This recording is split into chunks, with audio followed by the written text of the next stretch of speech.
Hello, ladies and gentlemen.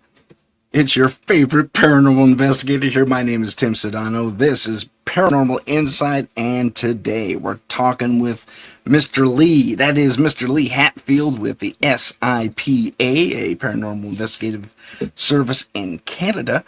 But that's me. I got to turn off my phone so it doesn't buck us throughout the whole thing.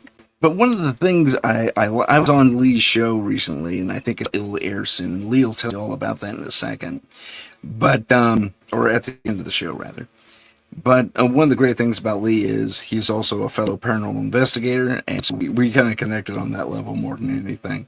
I did not know he was a fellow service member. I was U.S. Air Force. He was RAF, Royal Air Force, and he's originally from England. So, well, I'll tell you what, without further ado, let's just bring him on here. I should also mention, he continued to serve, which I find absolutely admirable. He not only was he Royal Air Force, he was in the fire service and the paramedic. He just kept helping people. And my suspicion is that the SIPA organization that is a continuation of that service of people. But I've talked long enough. Let's bring him on board. I didn't mean to do that thing. There's Lee. Hi, everybody. I cannot hit the buttons right today to save my life. And there he is. Hi. How you doing? I'm doing good, man. Thanks for being on the show. Not a problem. Happy to be here. So I told everyone about your service. Thank you for that service and the continuing service for the bulk of your career in life, from what I understand. When you got out, you kind of sort of went back in. We were talking about it just before we went on.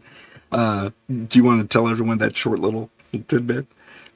Sure. So I'm a little bit old. So I was born when everything was in black and white, back in the 60s.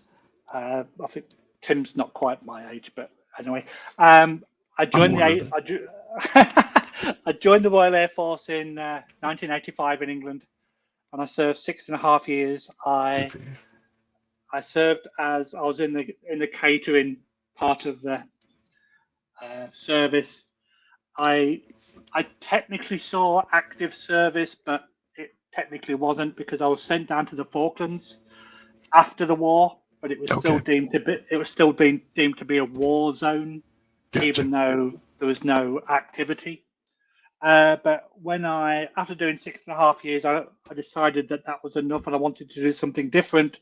And simply because a station duty that we had to do was to be part of the military fire department for a week at a time as part of the station duty.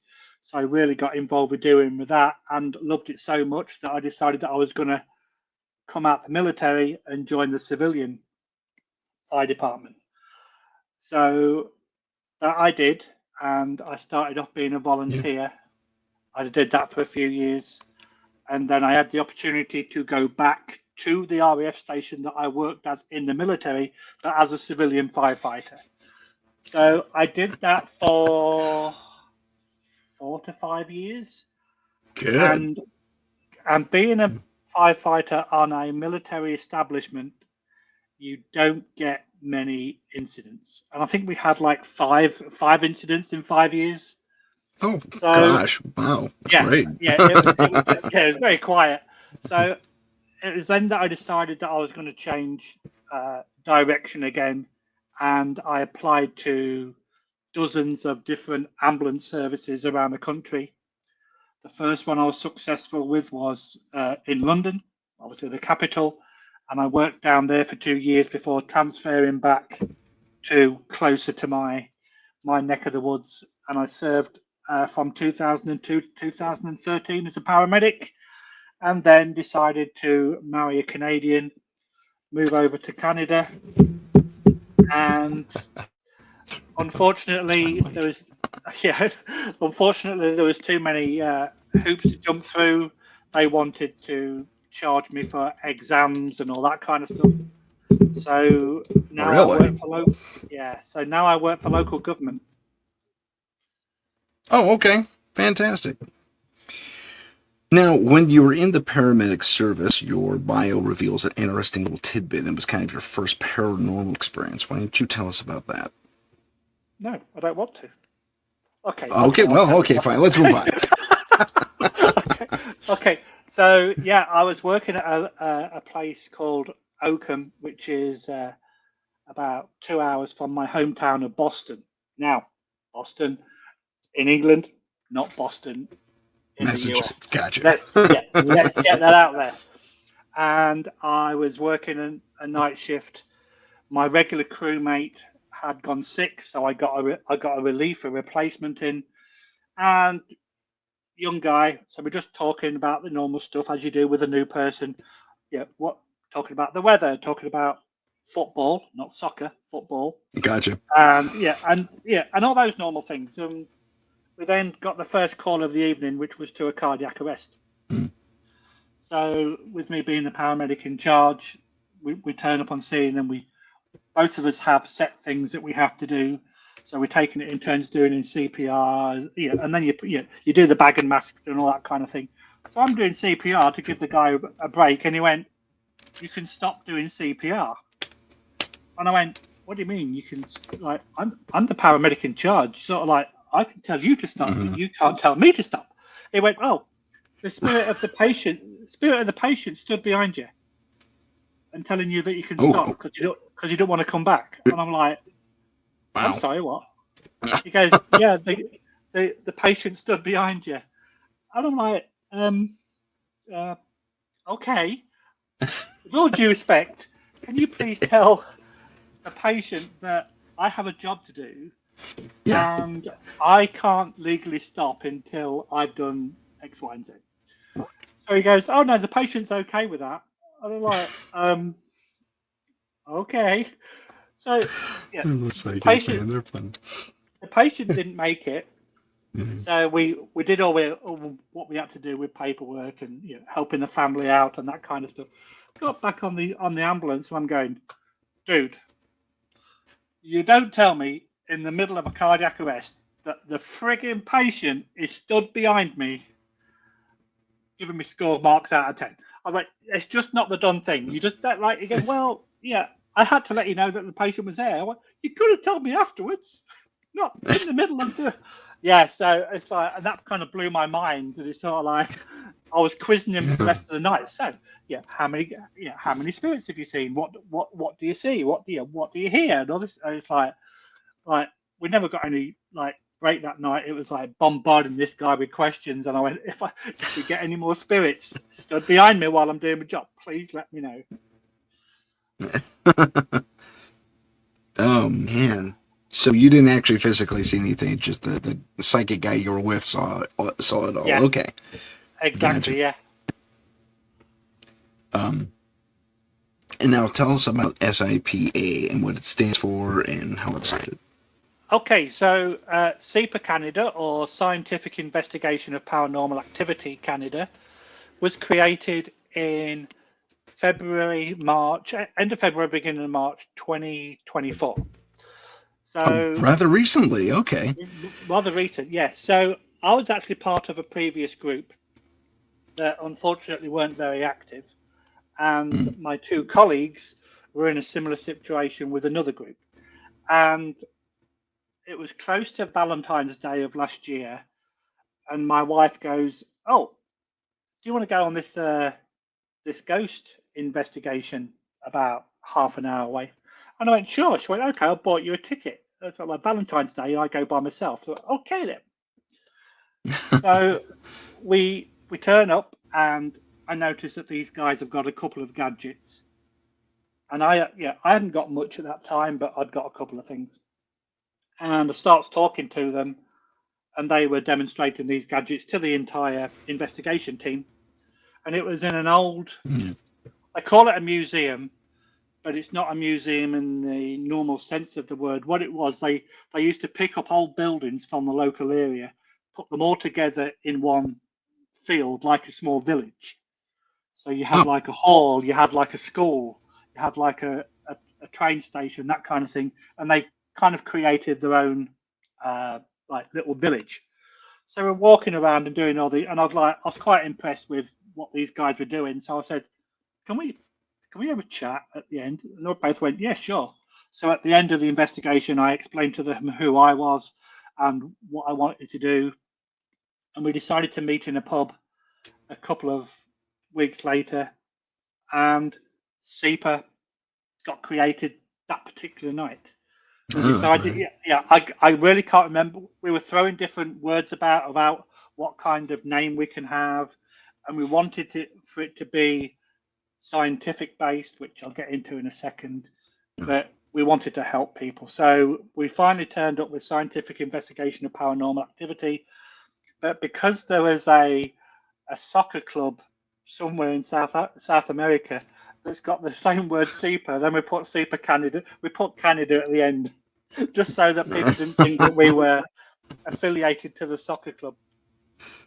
But one of the things that we decided one of the things that we decided to do was to do things by the book per se. So what I mean by that is, if you call us to your house to say that you've got paranormal activity, then we will check for electromagnetic fields, we will check for black mold, we will check for like radiation, we will check for rodents, we will check for anything that could be of a natural phenomena, a natural nature, before we even think about anything paranormal.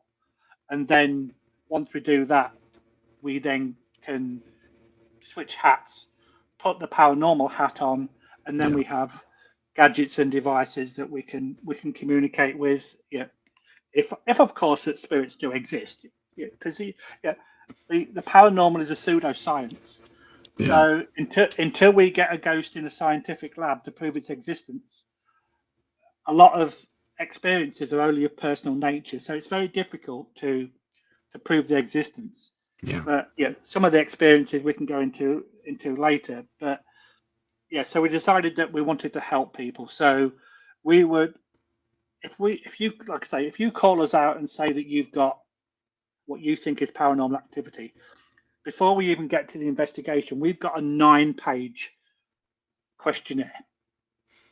So it's that beats my 40 questions, but yeah. It's that long for two reasons. Number one, if you're genuine in what your causes or your suspicions are, then if you want us to help you, then you're going to take your time. We will help you. If you call us and say, "Can you help fill it in?" we'll come and help you by all means. So we will actually help you fill the form in. But we go into quite deep questions like, are you on any medication? Have you had any mental health issues? And all that kind of stuff. And we really do go deep into, so we get a full picture of what we're walking into before we actually investigate. That's admirable. I mean, 9 pages that's extensive. That's great. I covered a lot of what you mentioned in those 40 questions, but I still take more of a leap, I guess is the best way to put it when I say yes to an investigation, in that I want to see for myself if they have wiring or plumbing issues or rodents or whatever, or any of these other more mundane explanations that could explain these potential paranormal things. So I'll say yes, I'll go in and dig around their attic. I've done it before, and I can't tell you how many times I've been disappointed to find out, it's pipes that are, the fittings that anchor it to the wall have come loose, and every time the hot water turns on, anyway.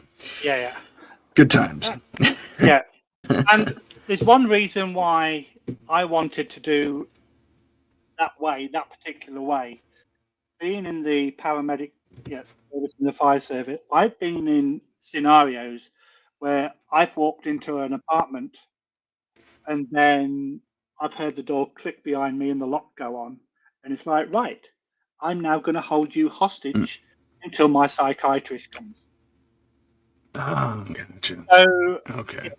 That was kind of at the forefront of my mind when I was going through a lot of these potential questions. It's not like an essay some of the spaces are quite big for your answers. So even though it's 9 pages, it's not like 5,000 questions. It's probably 40, but it gives you space to answer them. So even though it says 9 questions, yeah. And we have sent it to a couple of people that have said, "Oh, you've got," but then crickets. We don't hear anything. So it's like, are you really sure what you was experiencing? Because you haven't got back to us. And if you're not that confident of what it is, and you read all this, it's like, yeah, maybe I'm not going to bother going into this. Mm-hmm.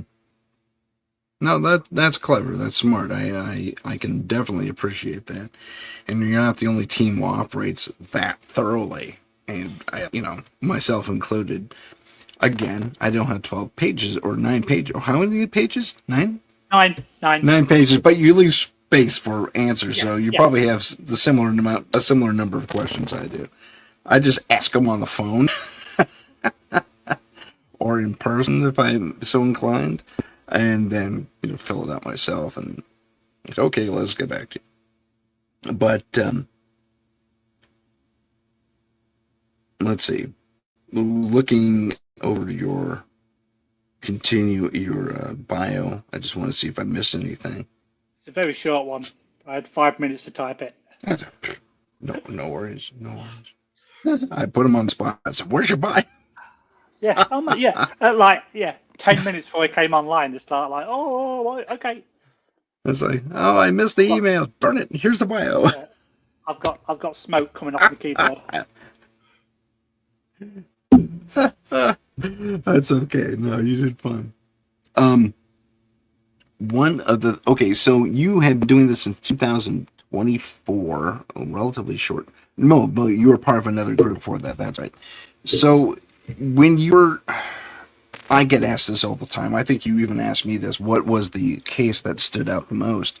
Is there a case that stands out the most? It's like you always tell this story and it never gets old, kind of a thing. Well, the paramedic story is my case. Yeah, that happened in the early 2000s. Yeah. But I was telling the story on another podcast where, when I was a kid, we were walking down the riverbank and walking towards the factory, and I saw this figure in the window. But I was like 5 or 6. I was with my siblings, so when we actually arrived at the factory, there was no transport. It was like a railway, maintenance yard. So it was very difficult to know if what we saw was a human or something else. But looking around the factory, there was no way to get in it. It was all boarded up. So what we saw at the window was like the outline of head, shoulders, torso. But when we got there was no way to get in unless you had found a secret way in that we couldn't see. But it was like an old factory, so it had doors, it had windows, but they was all kind of boarded up. And then we saw this figure. So would that have been my first paranormal experience? I was too young to really know, but when I was on a different podcast, it kind of came back into my mind. So potentially, yes. But for a long period of time, I was the most skeptic person going. Yeah. And I'm also a rational person, but working in the military and stuff like that, if you see lights in the sky, you automatically go into your default, the Royal Air Force are doing night flying, or it's a meteorite, or or a shooting star, or whatever.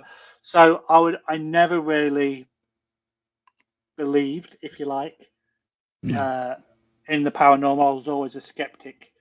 And in my hometown in England, we have a big church that's like 300 feet high that you can kind of go up the tower. And back in the day, before you and I were born, a lady threw herself off the tower and got the name of the Grey Lady. And people always used to say that the Grey Lady was, you could see her falling from a distance, or you could see her walking around or laying on the ground. But I always used to go past this church on a regular basis, hoping that I would see something. Because my mentality was, okay, you may have a ghost story. I don't have a ghost story, but I want to experience what you see. I want to see it for myself. Yeah, and I want to hear it for myself. I'll go through all that experience. So I was quite like shut off to it for a long period of time. I used to watch some of the UK versions of ghost hunting channels and shows and stuff like that. But it was really weird because when I moved to Canada, and this obviously started to blow up, more teams coming available, more people, modern technology and all that. But I never used to watch any of the paranormal shows. I don't know if it was because I did not believe them, or if there was something in the back of my mind that scared me about them. But as soon as I've always had an interest in the paranormal, but I never really did much about it. But then once I started getting involved in it and doing a lot of research and a lot of reading and all that, I watch every single show now. And it's really weird how I never watched a single show, but now I watch them all. And some of them you just go, oh my God. Oh, I know. Dude, I face palm on a lot of those things all the time. Yeah. It's like, no. It's like, something fell off the kitchen table. Yeah, but you only see half of it. Or that door opens. Okay, what's behind the door? Exactly. You never get to see what's behind the door. Exactly. No one ever. Exactly. So I was always very skeptical of a lot of these things. But now I just open my arms and embrace it completely. Yeah, that's true. So since joining your first group before SIPA, did you actually fulfill, maybe you answered this already, did you actually fulfill that need to see something for yourself that you can't explain? No, actually. Okay. That was actually fulfilled. Maybe, what are we now? We're middle of August, so 2 months ago. Okay. As recent as that. Oh, what happened? Oh, you want me to tell you? Oh, funny. So, yes, please. We're on a dog show after all. Yeah, I was just talk like this. So, it's like, let's pause and we'll tell you all about it. Yeah, exactly. Yeah. So 2 months ago, the three of us, me and my two colleagues, Logan and Valter, and myself, we had an early boys weekend away for my birthday, which was at the end of June. Nice. So we went to a small place called Casanova, which is in New York State. It's about an hour, 2 hours over the border from Canada. Okay. We went to a really oldie worldy Scottish hotel called the Brit in Casanova, and this place has got a really good reputation. And there's been many stories from various people, and some TV shows have been there too. So there was reports that there were two haunted rooms out of most of them. So we decided to book both of them for a Saturday night and a Sunday night. Okay. And I was in one room, and the other two guys were sharing the other room, and we're setting up cameras in my room. And in the corner, there was a cabinet with a TV on, and it had wooden doors with just a normal wooden latch that you just move the latch and the cupboard door opens. When none of the three of us are anywhere near it, and we're setting up tripods and things, and all of a sudden, this door creaks open by itself. So it's like, okay, nobody's got a camera on. Lesson learned. Make sure you get a camera on when you start setting up. Yeah. And then Yep. We looked at each other and went, no, did that just happen? And we thought, okay, it must have been loose. So we put the latch back, we banged on the table, we banged on the side of it, we banged on the floor. We could not get this latch to disengage, no matter how close. And it was millimeters attached to before it opened. And we could still not get this to disengage. And we were working on this for like 15, 20 minutes, putting this little latch in many different ways and directions, and we could not get it to disengage. Was that paranormal? big question mark. Yeah. We can't say yes, we can't say no. But then the first night, I think it was, one of my guys was doing a solo, and me and the other guy, Logan, were looking at the NVR in a different room. And we have a little thing that we do where we have some VR goggles, and there's an app that you can use, and allegedly the spirits are able to form pictures on this app, and you see it through VR goggles. Yeah, if that actually works, it's we don't know, but at least it's fun to try just to see if any of the pictures that come out relate to the investigation. If you get a picture of sausages and you're in a hotel, the chances are it's not really related unless you're talking about breakfast. But so we always put these kind of things to the test. And he was doing a solo. He'd got his headset, his headphones on, listening to the spirit box as well. And then all of a sudden we saw this. I'm not a fan of orbs. I'm a disbeliever of orbs. But we had this like little ball kind of come down in the corner of the screen of one of the cameras. So it's like, what the hell was that? And we let him finish doing his solo. He did it for like half an hour. So we then thought, okay, let's stop what we're doing. We need to find out what this was. So there was no open windows. So it wasn't like a leaf or anything because it got air conditioning units built in.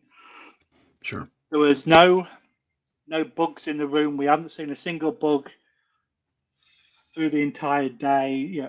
And if it had been like a moth or anything, we'd have seen it flying around the room during the evening because we were in that room from like 6 p.m. to like 2 a.m. We didn't see any other insects flying around. We thought, well, was it a fleck of paint from the ceiling? But there was nothing on the floor, and we could not find anything of what it was. Let me ask you regarding that. Did you say this thing had a bit of size to it compared to a fleck of paint or a bug? Yeah, okay. Yeah. And about how big could you perceive it? Because we were watching it on camera, it's tough, and we was in a different room, but from the camera angle, I would probably this. It was big. Oh, okay. But then it was also transparent, and it also looked like it was as it came halfway down, it was splitting into two. We've actually got footage of it on the camera. Oh, we gotta see that one these days. Oh yeah, I'll definitely send you it for sure. But we could not debunk it because we stopped literally doing the investigation because we had to find out what this was. Yeah. And we wrapped our brains, like I say, we more than once went back to, was it a bug? Was it a moth? So we were shaking curtains. We were looking behind the curtains. We were moving things to see if the moth had landed anywhere. But there was nothing. No insects, nothing. And it's sort of like, if it had been a fleck of paint from the ceiling, there would be evidence in the ceiling and evidence on the floor. And there was nothing. Right. And even if we thought, well, was it something that was closer to the camera that had fallen? So we were literally on our hands and knees checking because it was a wooden floor, but it had small mats. So we were checking really we were scrutinizing it to see if we could find anything, and we could not find anything. So that was. I like it. I like it when investigations go that weird direction. It's like you haven't even started the investigation really, and that's it. And then that was the second thing. On the first night, we went down into the bar, and we had full run of this entire hotel. Nice. So there were people sleeping upstairs, but the owner, she loves the paranormal, and she went, "Yeah, once the bar's closed, if you want to come down and spend the night down here, help yourself." Free beer. Yeah, exactly. Yeah. Unfortunately, the bar was closed, but you did get a tot of whiskey when you walked through the door to welcome you, so that was cool. That's always good. If you drink whiskey, I don't, but yeah. So we were in the we're in the bar, and you kind of got a long corridor where the bar was, and then there was a small kitchen, behind some chairs and stuff on a wall. Yeah. But it was no longer used. They'd got a bigger kitchen now, but that was only used if there was functions on and stuff like that. And we could hear noise in the kitchen. There was no kitchen staff, no bar staff. Everybody had gone to bed. We were the only people downstairs. We could hear things in the kitchen. We could hear movement, like it was a human moving. One of my friends saw what he thought was a shadow. But of course, when you look, it disappears. So that was unexplained. And then what finally put the icing on the cake, on the second night, we'd done an investigation till 1:30, 2 o'clock in the morning. We thought, okay, we haven't had much happening for the last couple of hours. Let's knock it on the head. We've got to drive back to Canada in the morning. Let's have an early-ish night, but it was still 1 o'clock, 2 o'clock in the morning. Gotcha. So I'm in this 4-poster bed, and it got the old blankets on it rather than the modern day duvet kind of thing. Sure. So I get into bed, and that every night people do it. They kind of find out what's the most comfortable position. They get comfortable, and then they kind of just relax, and then you feel the blankets kind of settle because you've stopped moving. You've caused gaps. So the blanket. Yeah. So I felt that. Didn't think anything of it. And then, no word of a lie, about 30 seconds to a minute later, bearing in mind I'd only been in bed like no more than 2 or 3 minutes, I felt a heavy sensation on the bed, like somebody literally sat on the edge of the bed. And it was a heavy sensation. And I thought, well, did one of the guys walk in the room? But I thought, well, no, because the door's locked. Opened my eyes, and I just saw this white thing go past my left peripheral vision. I kind of like, what the hell? As I knew that my phone was on the bedside cabinet, I kind of moved to grab my phone, and it was gone. But it was like a white. The only thing that I can kind of explain it was that it looked like somebody had got a white piece of card walking past the bed, because it was like a white. And it's like, and okay. Did it disappear into the wall behind you, or? No, so the door was kind of at the side. Then you've got your bed and the TV where the cabinet was that moved was at the front, and it just literally walked down the left-hand side of the bed and then just dissipated. Oh, crazy! So I'm like, and again, I have wake everyone up. Yeah, exactly. Yeah. And we were the only ones staying in the hotel that night as well. Just these two rooms.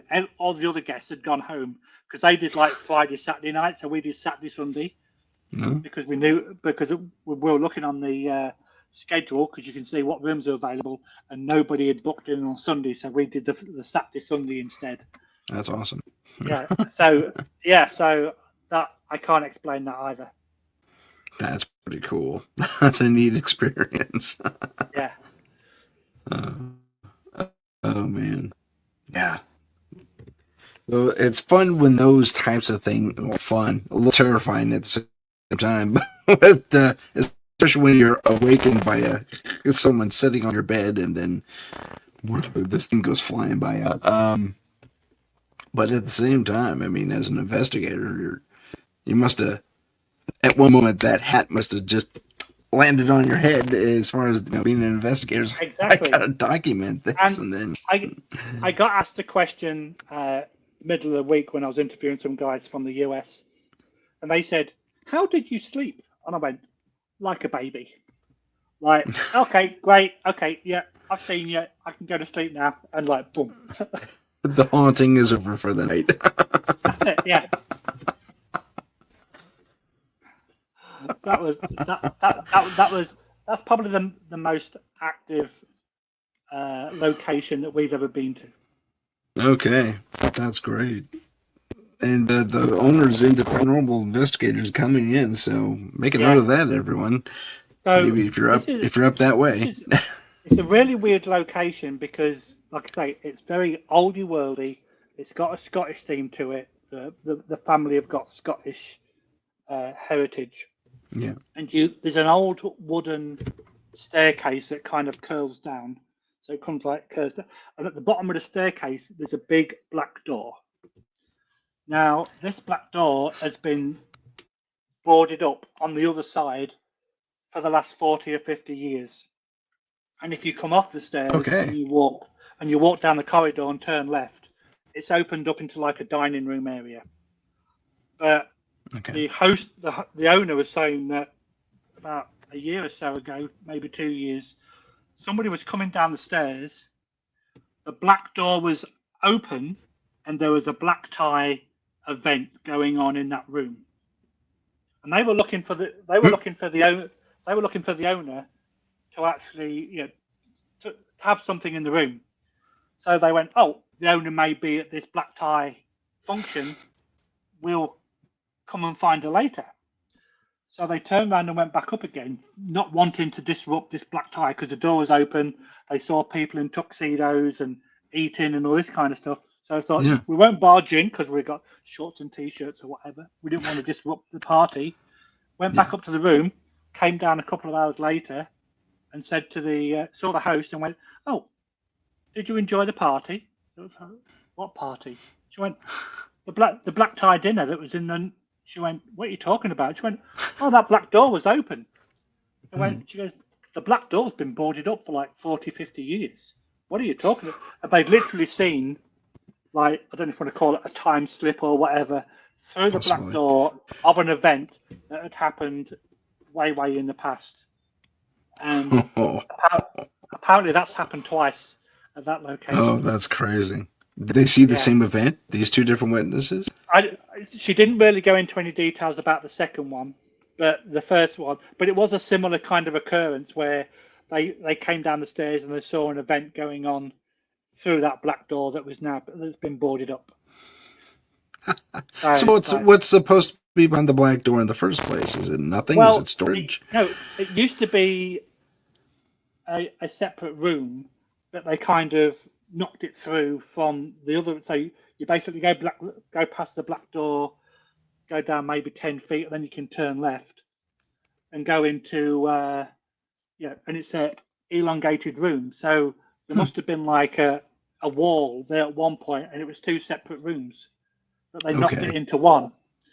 But yeah, they could literally see some black tie event going on when. Oh, that's great! That's awesome. I love stuff like that. That's great. Yeah. So it's like, how can you explain that to somebody? Yeah.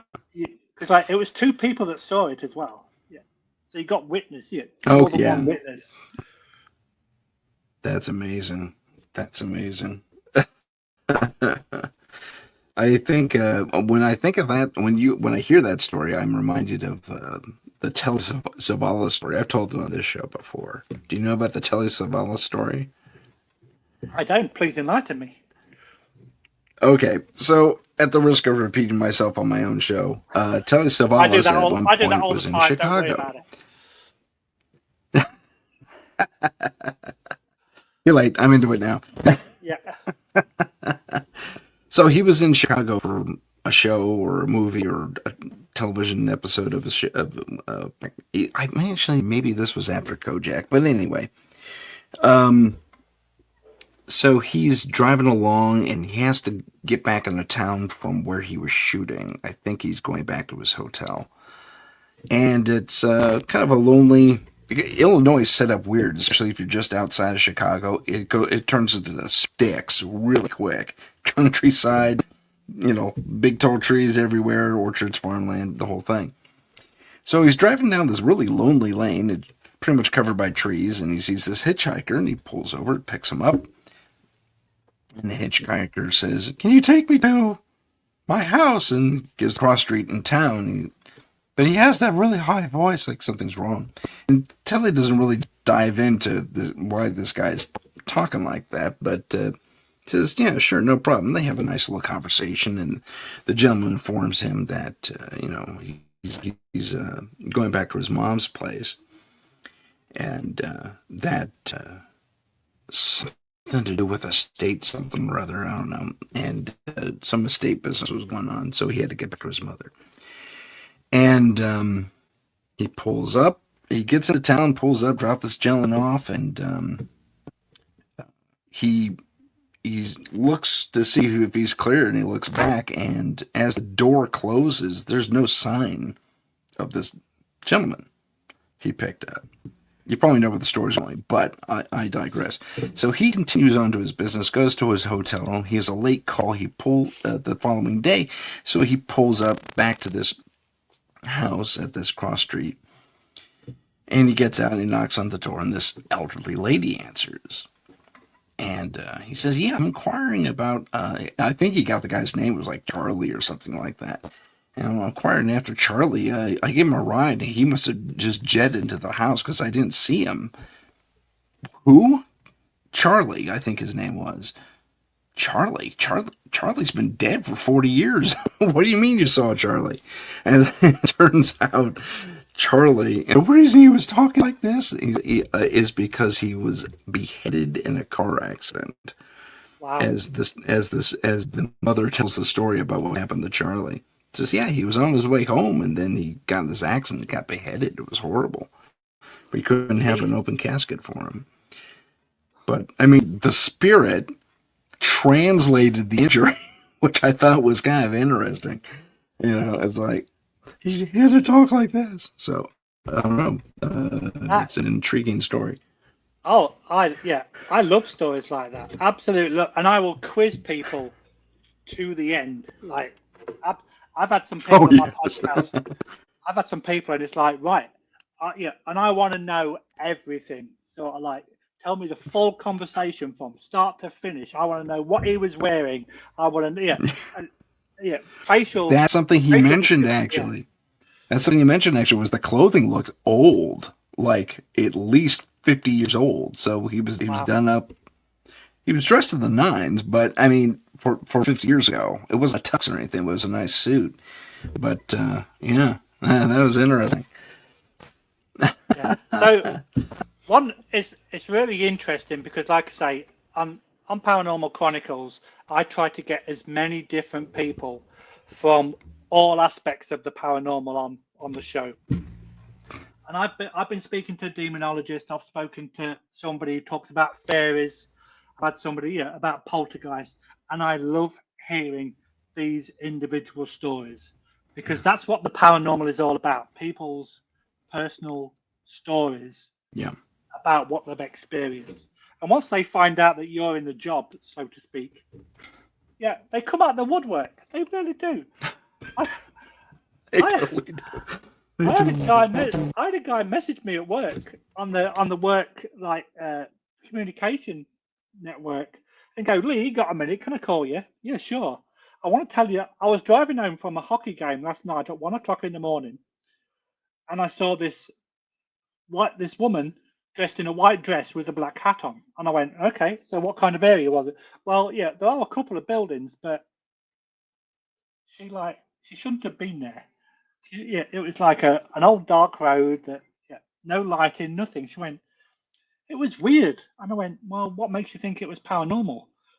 Well, I'm not quite sure, but I thought you might know. So like, what? Just because some random person's walking down? She goes, but it was an old dress. It didn't look like a modern dress. So I immediately thought of you and thought I must message you at work the next day. It's like, I wasn't there, dude. I can't solve that. I can't like have a magic wand and go, there you go, here's your answer. I want answers, Lee. What happened? Yeah. What was it? Exactly. It was funny. Excuse me. Oh man, yeah, that happens to me a lot too. I think is the less description a potential client gives, or some rando on the street who just happens to know you, or even a friend, a relative acquaintance, they'll say, so I saw this thing and it kind of floated like this and then it disappeared. What was it? I was like, wow. That was a category 2 spirit. There's a category 2 spirit. Want some Ghostbusters categorization. It's kind of Yeah, exactly. Yeah. Oh man. I'm gonna classify a full roaming vapor. That's what you had right there. Oh man, yeah. People can be really strange. Like I said, it's almost comical. The more nebulous the description, it's like thing did the sort of thing, and the one just saying the thing throughout the whole description. It's hilarious. Yeah, but it's really weird because the strangest stories come from people that you've known for a while and just did not want to say anything because they didn't want to be ridiculed. Yeah. And I've had some people come up to me and went, yeah. I'm going to tell you about this thing. I want you to give me your opinion. Not I've seen the ghost. I want you to give me your opinion. And it's very interesting. Yeah. This thing happened to my friend. Yeah, exactly. I was like, oh, sure, that's a lot of detail from your friend. It's like my niece, who unfortunately is no longer with us. I'm sorry. She had mediumistic tendencies, and my sister, after she had passed, was saying, oh yeah, she used to see. She got like a spirit guide, and she saw my mum, her grandmother, after she had passed, and stuff like that. And it's like you always kind of find these tidbits of information out after you can no longer ask that person the questions. I know exactly what you're talking about. That happened between me and my grandfather on my mom's side. I have the strongest suspicion he had psychic abilities and that he even foresaw his own death, among other things, because there was this moment just before he passed where he took aside me and my cousin, with the exception of another cousin who was living in Hawaii at the time. We were the only two boys in the family, in the immediate family anyway. And so he took us aside and said, listen, when my time comes, and this is coming out of the blue because he's relatively healthy, even, given he's in his late 70s, early 80s. I can't remember what it was. But he says, I have these rings that mean a lot to me. And he described that one was his grandmother's wedding ring, which he wore in his pinky, and the other one was this amethyst ring that his grandfather gave his grandmother. Oh no, I'm sorry, that his father gave his mother as a anniversary gift or something like that, and she had passed. And so he inherited these rings. He liked wearing jewelry in general. And I'm not a jewelry guy, but I mean, for him, I'd listen to the whole story. And he says, when I die, you guys are going to have to fight over these rings. And then just hiding my rings, that was all. Exactly, pretty much. It's like, okay, I'll choose a little one. And that worked for my cousin. Okay, I'll take the amethyst. Fantastic. And it struck me that it literally came out of nowhere. He just called us over. We were outside this big family barbecue, and he called us over, and he tells us a story, and I follow him. He doesn't join the rest of us. He has a sad look in his eyes, and he walks off to the sliding door that led into the back part of the house. And I stop him. I said, I was kind of starting to get into the paranormal back then. And I said, Grandpa, did you have a vision about your death? And I asked him that point blank, and I regretted it immediately because he got this sorrowful look in his eyes. He was on the verge of crying, and I stopped him, and I said, Grandpa, it's okay. If you don't want to tell me, I have no right to ask. And he did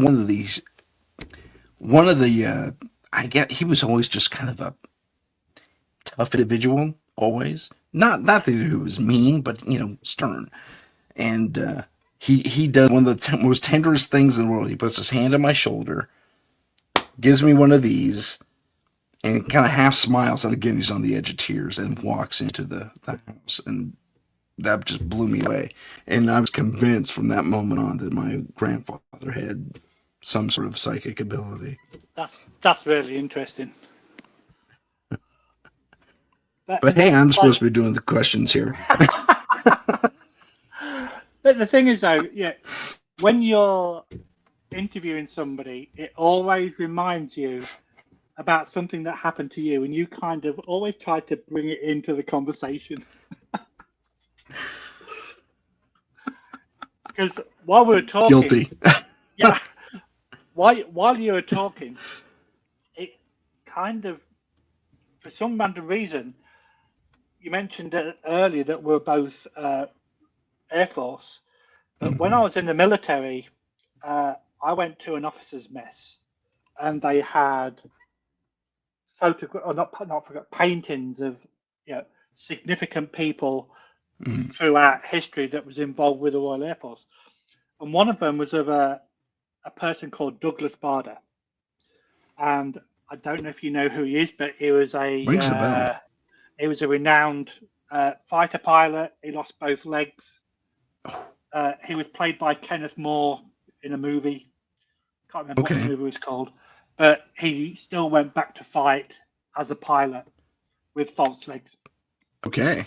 Wow. And there was a painting of him in this officer's mess, and there was a shape of a face.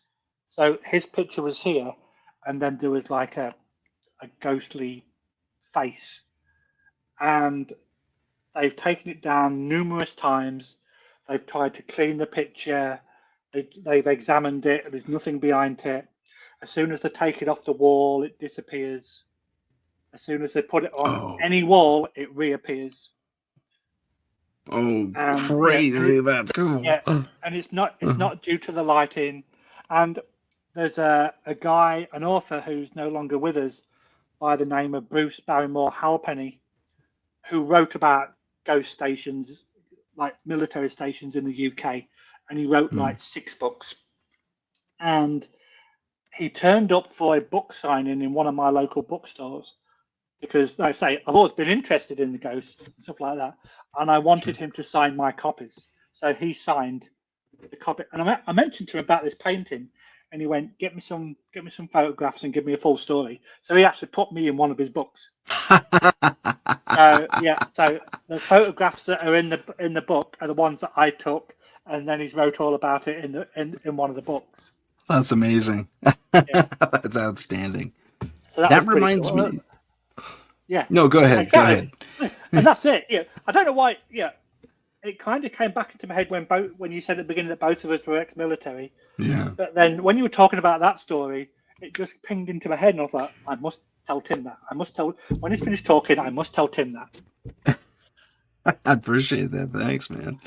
I was gonna say in my film, I'm a filmmaker. That's editor is how I earn my money when I get a gig. It's been a while, but I digress. But in my recent film, Blaney Tucker's Ghost, there's a news story, kind of like a news documentary. You know, they take the extra 30 minutes out of someone's television schedule and tells you this story about a missing person or something like that. Typically, well, that was the case here in this narrative, and it was, gosh, I am drawing a blank on who this was, but it's a legitimate ghost story where it was also British. It was I think they were Royal Air Force, and they were a very special battalion that this guy put together, and the name is escaping me. If I can find the picture, I'll bring it up. But he takes this picture of his squadron, and it's like maybe 100 guys, give or take. And on the back row, there's one guy front and center, and he's looking smart. Guy has his cap on and full uniform and everything. And there's this little face that kind of peeks out the side. And you know what I'm talking about? I know which picture you're talking about. Yeah. And there's a blow up of it. Someone did a blow up in the corner, and it's like, wow, that's crazy. Yeah. And that guy. And it turns out he'd been shot down. Exactly. Yeah. The guy was they identified him. You know, the picture, the little ghostly face was identifiable. So that's the guy who walked into the props inadvertently. Yeah. I remember that picture. Yeah, I can see the guy's face right now. He's not stood behind the camera. Yeah. Yeah, I can. Yeah, You know what you mean? I remember that. Yes. He's there. Oh my god. Look at that! Your third ghost experience. Oh man, yeah. Someone's commandos or someone's squadron. Gosh, that name is Yeah, that's driving me bonkers. and I have to yeah, look that up.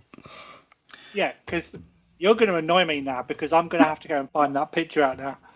It's not like I'm cancelling dinner tonight. I need to find that. I need to That's find this right. picture. Sorry, Tim brought something up and now it's sticking in my Yeah, craw. I gotta get it up. Oh man, I wonder if I could do an internet search while we're doing this. But yeah, there was that when you. It's funny you mentioned that tidbit about saying something and then something else pops up because of it. That's exactly what happened there. Let's see. I'm going to see if the internet knows what it is. This is a ghost photo. and just for the record, in Yes, the Royal Air Force they call them squadrons, not battalions. That's the army. I'm aware. Same thing for us.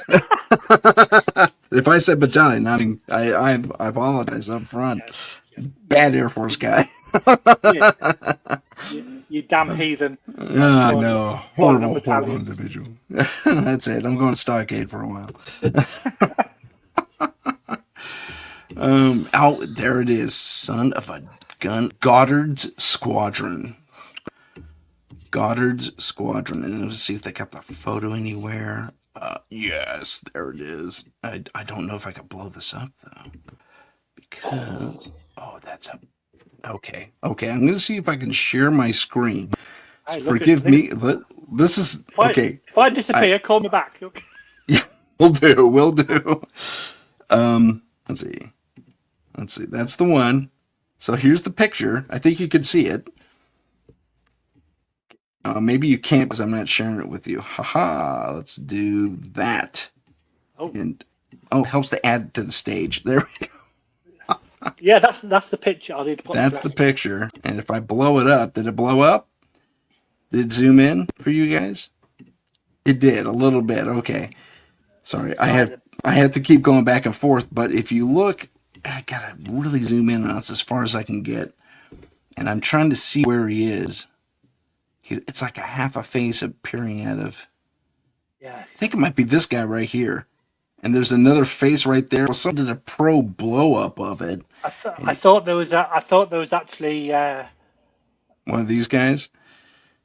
Yeah, I can't honestly remember which guy it was. I'm thinking it's this guy because I know he had room on both sides of him. Could be wrong about that. But yeah, that's the guy. You blow it up, and there's another face like right there, and they identified the guy, and he died like a week or two before by walking into a spinning prop. Just crazy. So Goddard Squadron, we solved the mystery. You can go to dinner after. Good times.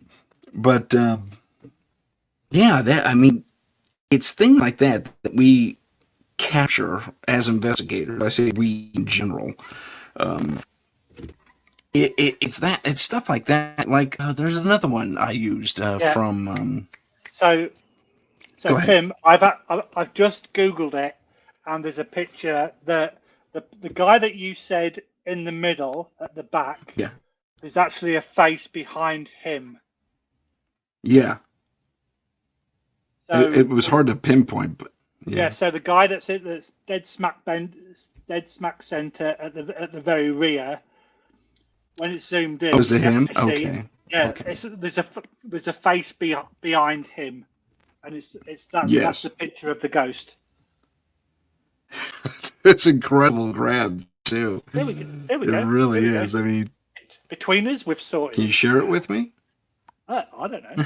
Yes. Done. Can I put it in the chat? Can I put it in the chat? I'll tell you what you can do. If you hit present or invite and you go to share screen, you should be able to show us your web page or whatever it is you were looking at. Okay. Let's just keep talking because it's going to be a pain in the Why don't you handle that while we take a quick station break? Okay. Oh, Okay, we get breaks. We get breaks as well. we Cool. get breaks, 80 seconds. Here we go. I'll see you all in 80 seconds.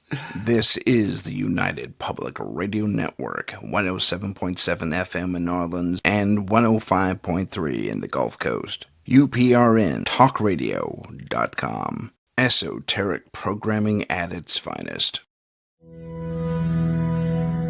Our symbol, the trident, gifted to us by the priests of Troy Xenos centuries ago when one of the first monster hunting teams out of Corinth battled a contingent of Vrykula that had infested their temple. After the victory over the monsters, the head priest declared, "You are 3 lances acting as one, not unlike Poseidon's mighty trident of light."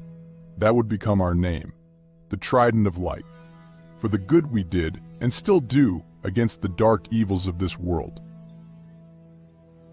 Available at Amazon Books. Follow us on Instagram at paranormal.insight. Stay informed on upcoming shows, ask questions, and see what chilling paranormal stories we're following. Don't forget to follow us on YouTube at paranormal_insight. Click the live tab to see our latest videos. And we're back. I forgot to hit the mute button. So did you talking about you? I've sent it to you in an email. Oh, very good. I'll call that up right now. Because this is your episode, not mine. So it's like, yeah, it's mine now. It was yours. I'm gonna make you do all the hard work. Yeah, that's fine. No problem. So as this comes up, it's Gmail's being a bit of a poop about it, but we'll just let it do its thing. But it's grabs like that. It's grabs like Lorraine Norman and Lorraine. I just Warren. blanked on their last name. One more time. Warren. Yes, I believe so. Who were at the famed Amityville house. They captured the 9-year-old who died. And he had those weird glowing eyes. That was not cool. And the thing is, though, a lot of scientists say that the paranormal doesn't exist, but there's a lot of stuff out there that you cannot explain. Oh, for sure. And whether it being with UFOs or cryptids or spirits and ghosts, right? There are things that you cannot explain. This is true. Yeah. So there's got to be something, but what it is exactly that you can put into a little tin and sell, we don't know. One of these days. Here's the picture. I'm going to show it. If I can hit the right button to show it. There it is. So, yeah, he called it. It was the gentleman in the center over here. And let me see if I can blow that up a little bit. Yeah, Freddie Jackson, that's his name, yeah. Freddie Jackson. And there he is sitting behind his apparently that was his co-pilot. Yeah, it was either a co-pilot or a very close friend. Yeah. And he shows up. And apparently he was always kind of cheeky like that. He'd lean out and, hey, photobomb type thing. But it was even a thing. yeah, the death didn't stop him from doing that. So he showed up for the picture after all. I just think that's amazing. But let's get into other fun paranormal stuff. Part of that being, there is a... Now, do you handle everything, right, in the paranormal world as an investigator and as a host? Yeah, kind of. I will, as an investigator, we are currently just concentrating on ghosts, spirits, haunted locations, and that kind of thing. Okay. Yeah, we don't really have, all of us have normal, boring jobs, so we can't always commit to doing these things when we want. But I also live in a city, Gotcha. so it's very, very difficult for us to see lights in the sky because you've got all the light contamination, and even though I'm facing north, away from the city, it's still really light. So it's very difficult unless you want to go out into the sticks. But I was at a friend's house a couple of years ago and actually had the experience of seeing the SpaceX Skylink train. Oh yeah, So, that's fun. yeah. So if you didn't know about SpaceX or Starlink and all that, you would think that was a UFO.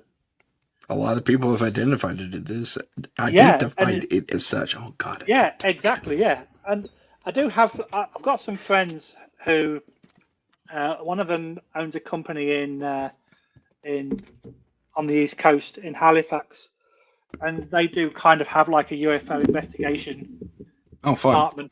Yeah, and they've got a guy who's ex-military that deals with that. But yeah, because we live in a city, it's very difficult to do everything. So that's why, as the podcast, that's why I'm getting people in from all walks of life, so to speak.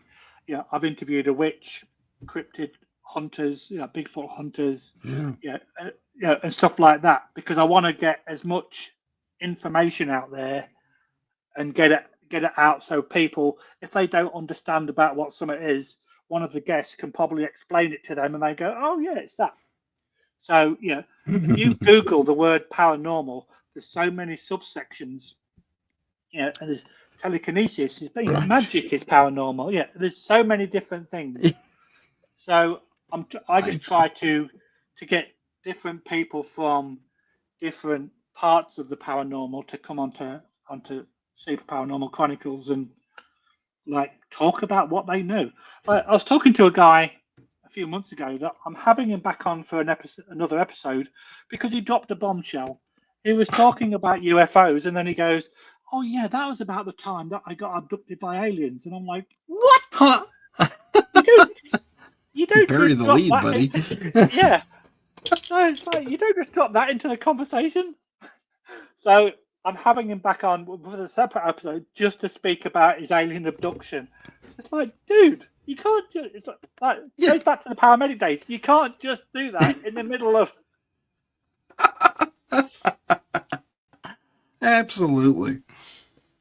It's funny. There was a buddy of mine. I still work with him annually at this. We do this haunted entertainment thing, or haunted house, or haunted maze, or whatever it is you want to call it. It's kind of both. And he and I were going on a paranormal thing. He wanted to know what the podcast was going, so on and so forth. He said, I saw a ghost once. Now, you would never in a million years think this type of individual would even entertain the paranormal in any way, shape, or form. He's even been known to poo-poo the whole psychic thing and everything else, and aliens and all of it. I said, yeah, I saw a ghost once. It's like, what? Really? Well, tell me your story. So he goes on to tell me how he was, out of all places, at a graveyard with his friends. I paused and I said, well, we're not going to get into anything ritualistic. He says, no, it's just a really cool place to hang out and get drunk. Sure. Well, okay. Okay. You found the spot. I guess I can respect that. Hope you poured one out for the folks around you. Anyway, so he says, yeah, me and my friends, and we were getting a little slosh, but we weren't that far gone. Okay, a lot of red flags already, but I let him tell a story. And he says, yeah, we were chilling, and I had to go to the bathroom. I was like, oh, dude, tell me you didn't pee on someone's grave. So he says, so I went over to this corner. I'm pretty sure no one was buried there. That's like, I certainly hope not. But he does his business, and as he's walking out, he's hit in the head by a small rock. And I said, okay, so something flies out of where you were doing your business and hit you in the head. Says, yeah. this is your ghost story. He says, no. Sometimes you had to egg him on in order to get him to tell the rest of the story. So I said, okay, keep going. He said, so I turn around and I just go, hey, who's back there? Nothing. And I'm really ticked because I got hit in the head by this little rock. So I pick up a little rock and I throw it back at him. I don't hear anything. And suddenly a rock comes and hits me in the head. It's like, you're sure nothing's back there? He says, I didn't see anyone. I didn't hear anyone. The bushes didn't rustle at all. He used bushes apparently to do his thing. And then, so I get mad again. I pick up a bigger rock. I hook it into the bush. I'm pissed. And I said, come on, come on. So he's agitating this possible spirit. And so help me, a big rock, just like the one I threw, comes back, and I had to duck out of the way. And I laugh, you missed, ha, ha, ha. And 3 more rocks come, little ones, come and hit me in the face, and the head, and the chest, and I run away. That was this ghost story. It's like, okay. Wow. So, let me tell you about something that happened in November. So there's a friend of mine called Elliot that does a lot of public investigations at various locations to raise money for that particular location. Okay. And he was doing a public investigation over the weekend. And this was a day or so before. And he went, do you want to come and help me set up the cameras and stuff for this investigation? Because it was in an old jail. He goes, I don't like being in death row by myself. And he's a big guy. He's like, and I went, okay. So I messaged the wife and went, do you want to go on a road trip tonight? Where are we going? Well, we're going to this jail to help Elliot set up for a public investigation. And she went, yeah, sure. So I'd not been there before, but it was a place that we wanted to go to because we'd heard some really cool stories. So he goes, oh, I'll give you a guided tour of the jail first. And I brought my little camcorder with me and we're walking around various rooms. And we went into a room that was completely whitewashed. It was being redecorated. It used to be a kitchen, a small kitchen, but everything had been pulled out of it. There was decorators' boards and blankets on the floor, completely sterile. Like, you could smell paint, so it'd obviously been whitewashed that day. And I just turned around and the wife and Elliot was in front of me, and all of a sudden I got this like stroke down the side of my face. And it wasn't just a touch, it was a full stroke. So I'm spinning round going like, well, it must have been a spider, whatever. But then I think to myself, well, hang on a minute, spiders don't kind of do they'll kind of hit you and you'll feel it. And but yeah, it was. And I turned around, nothing, and I went, right, Elliot, I think I've just been touched. Oh yeah, it happens in here all the time. What? And then we went out into the courtyard. And there's a big stanchion of where they used to hang people, and the last 5 people were actually hung in this courtyard. So the wife goes, oh, I'm going to climb up the stanchion, go up the steps. Can you take my photograph? And where the stanchion was, there was like a concrete walkway, and there's all grass. So I takes a picture, and as she's walking down the steps, Elliot said, oh, the last 3 people were actually buried in this courtyard. Can you have a guess where? And by this time, the wife had come down, and she went, oh, yeah, here, here, and here. And I went, what? And she went, yeah, it kind of went cold up to my knees. Then it got warm again. Then it went cold. Then it got warm again. Then it went cold. And I'm looking at her, looking at Elliot. Elliot's looking at me. And he went, she's spot on. And he went, Lee, what if you're married? It's like, I don't know. Yeah. It's like really weird sensation of that place. Crazy. Whose wife was this? Mine. Your wife did. Yeah. And it's like, what the hell?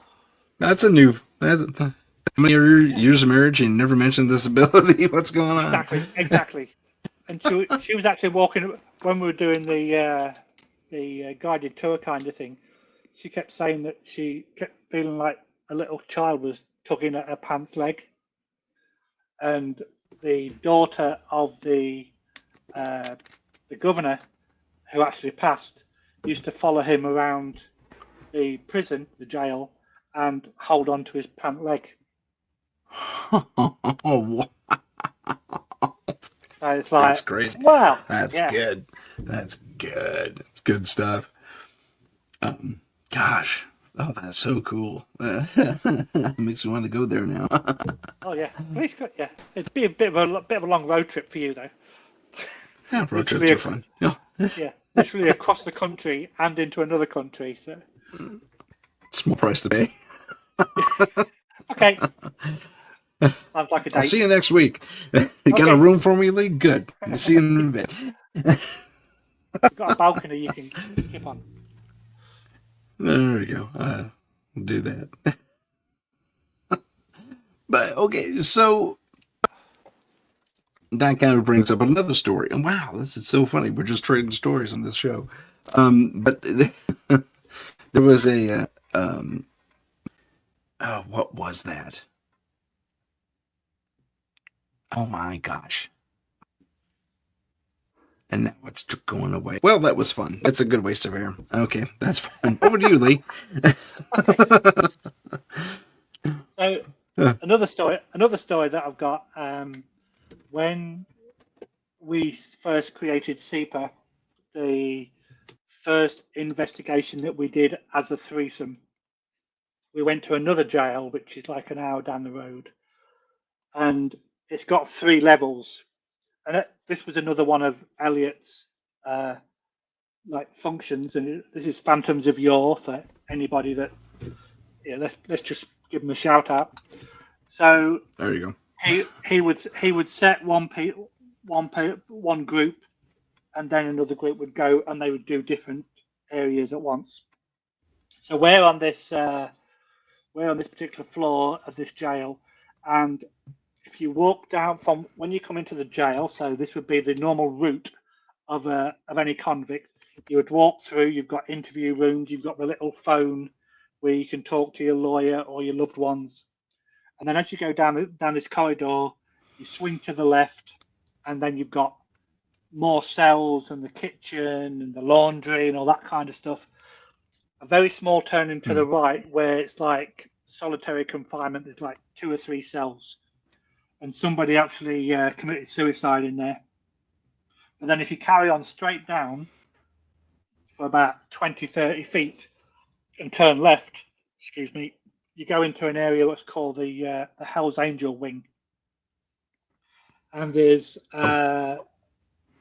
cells on the left-hand side, and then you have the metal table. So if ever you've been into a jail, I'm not saying that you're a convict, but yeah, you've got those metal tables and chairs that they can't pull up and smash people with.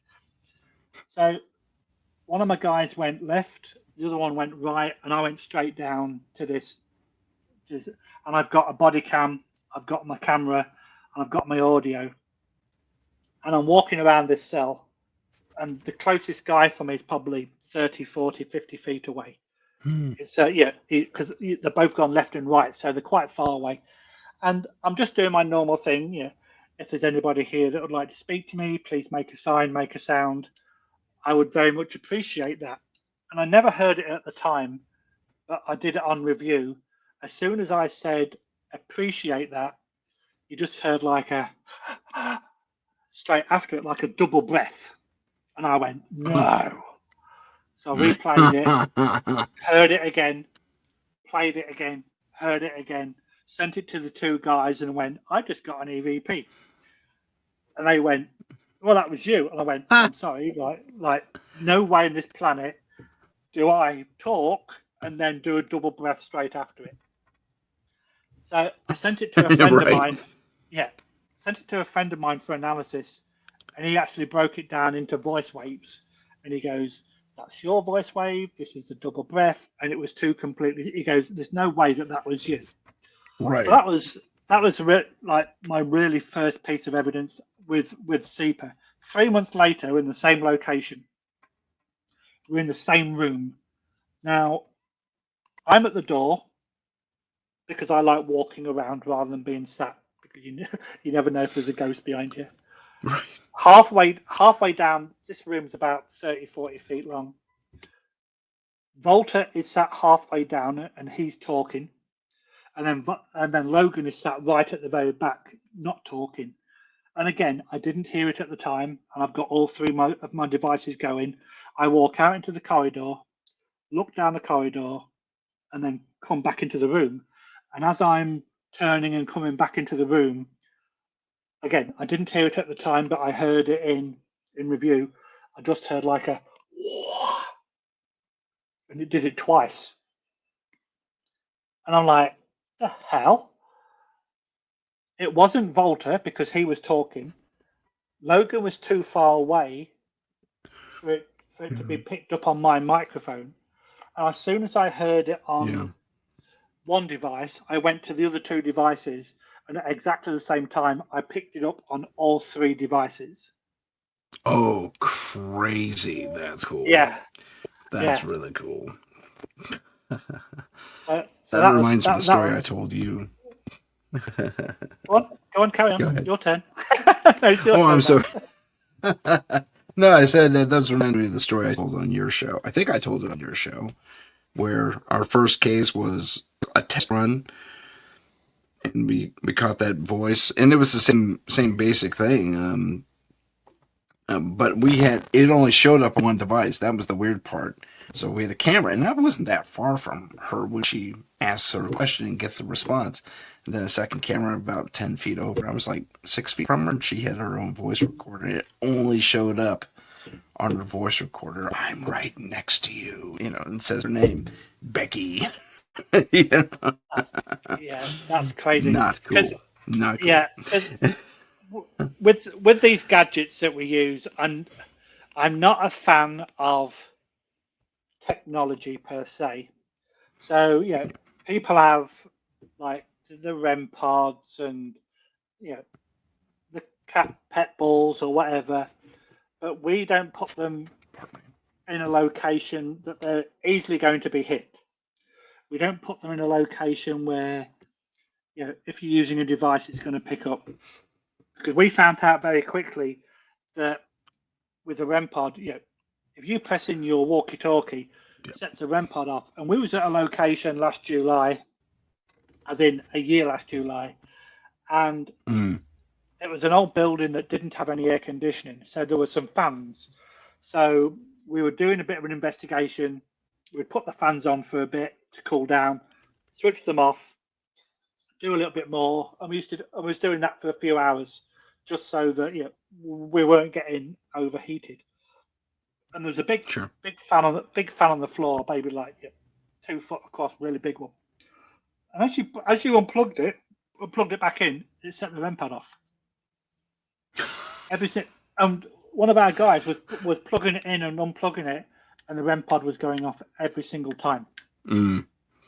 So we don't use these things like for serious results. We just put them there to see if anything does happen. Right. Yeah, and it's the same with quite a few devices. But one of the things that I do have, like you see a lot of people using a K2. Now, I've never trusted those things. Yeah, all it is a little box with lights on. You've got no way of recording. Oh, it went red, it went yellow, it went green. Yeah.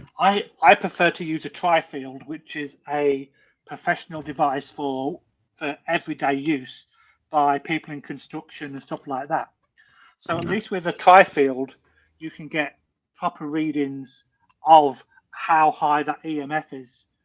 And we used it in the same location where we had the fan, and we're in the dining room table, and the host was saying, "Oh yeah, there's a lot of activity on this table."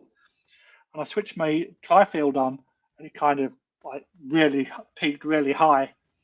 So I waited till she went out of the room, and but before she did, I said, "Oh, what's below us?" And she went, "Oh, another apartment that's identical layout to this one." Oh, okay.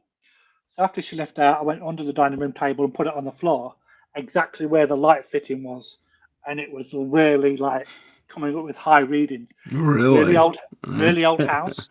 So obviously it had really bad wiring, and it was giving off high EMF. Right.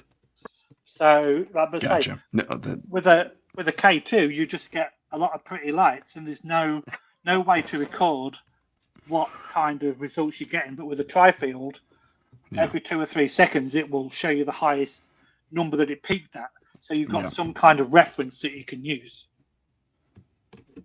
I agree wholeheartedly. That's and it's funny that the K2, like you said, it's basically a Christmas decoration. I mean,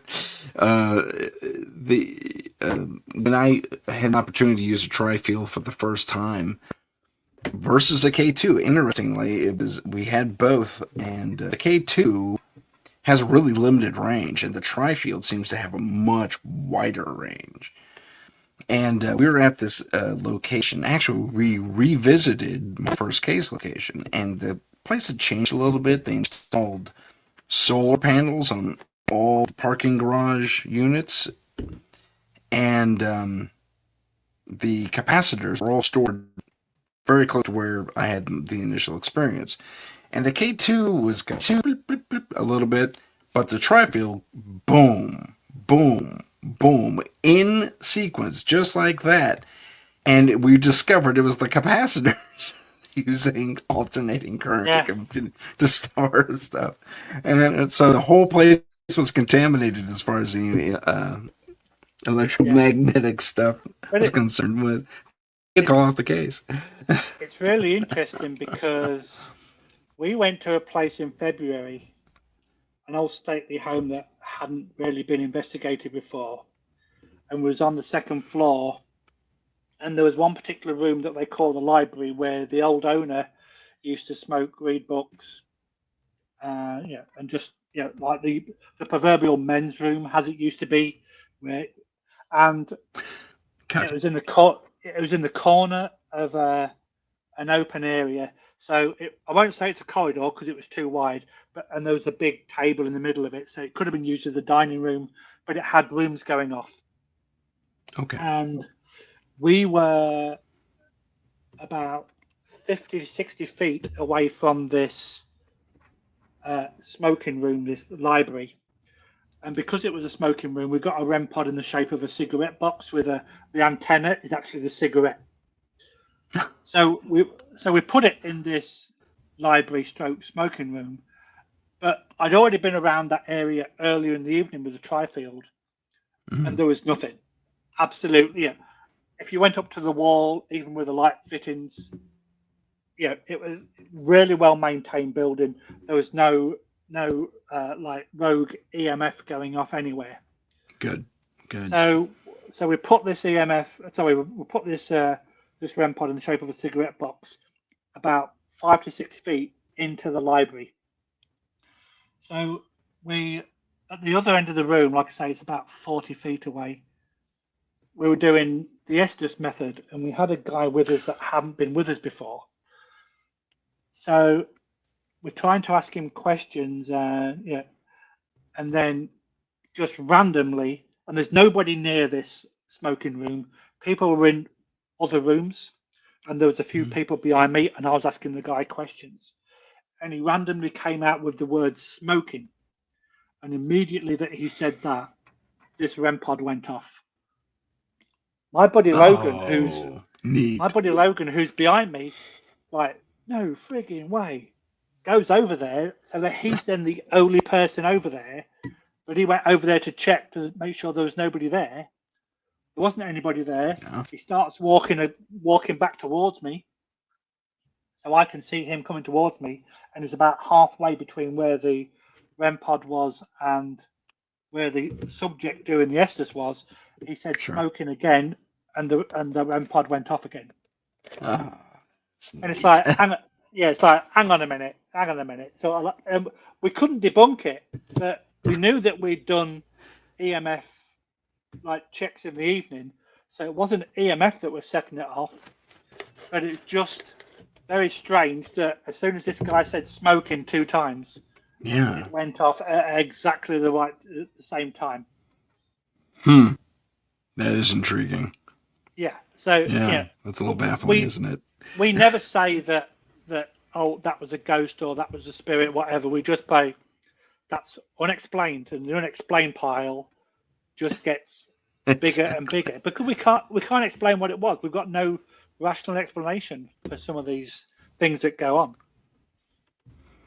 Yeah, man, I get it. And the same things happened to me several times in the past. On our most recent case, maybe I mentioned this in your show too. We had two spirit boxes going, and they aren't linked at all. They're actually different programs that do the same thing, and they started kind of confirming and or talking to each other. So, bad man is coming to the. It wasn't a sentence like that, but it was very close. It was probably one of the more intriguing moments in my career. It's like, wow, I mean, whatever's in here is driving the focus of these two machines. It's been pretty impressive. Yeah. We've had that. We've done that once before, where we've had like a double Estes, and the people are actually feeding off each other. And if you and for people that are listening, once you get your headset on and you're blindfolded, the only thing you can hear is the white noise. You cannot hear the people talking outside. So when we were at this very first investigation at Valentine's Day last year, there was an option for us to do with an Estes. And I'd seen it on TV. So I thought to myself, I'm going to be that guy. I'm going to be the guy that goes up because I want to know what you hear, all this kind of stuff. Sure. So I got the blindfold on, I got the headphones on, and like I say, all you can hear is the white noise. So if ever you've been held like hostage on a foreign land and they give you the white noise treatment, that's what you're hearing. Not that I have, but and that's and you can't hear anything else. And I heard a couple of random words that I blurted out. There was a couple of names I think I heard, and a few other words, but I didn't think that it was a successful experiment. But I could feel people walking around me. Obviously, I couldn't see because I'd got a blindfold on. Sure. But it was a wooden floor, and I could feel people walking. So I just thought it was the host. Like, she's explaining to the other members of the group what we were doing. So some people do walk and talk. Sure. So when I come off the Estes and she said, "Oh you came out with a couple of names," and I went, "Yeah." And she goes, "Did you feel anything else?" I went, "No, nothing apart from the person that was continuously walking in front of me." And she went, "What are you talking about?" I went, there was somebody walking past me like they were circling me, and constantly. She goes, "I walked past you once, and that was it." And I went, but I felt so because I could feel like I felt like the creaking of the floor, and she went, "No, she went, no, nobody was walking past you." Okay then. That's crazy. Yeah. That's good stuff. Oh, that's really cool. My first ever experience regarding a session similar to that, it was more like I was put into a trance on purpose with my permission, because I wanted to just kind of get a handle on things. This is before I actually launched into investigation, because one of my fears was spirits, especially after that episode I told you about with the woman, and I was 3. For those who don't know, full bodied apparition got this close to my face and is yelling at me, and then I ran through her to go get my mom. Anyway, so I had a minor fear, so I get together with this psychic circle, all men. Interestingly, the first time I've ever seen male psychics in reality, I guess, but a circle of male psychics and said, "Okay, we're going to put you in a light trance. We're going to have you do some breathing, and then you're going to go backwards, and then yada yada yada." And I go through this session and we discuss a bunch of things, and I'm aware, I'm allowed to remember all this stuff. And when I open my eyes, he says, "Look around, tell me what you see." What I see is a person.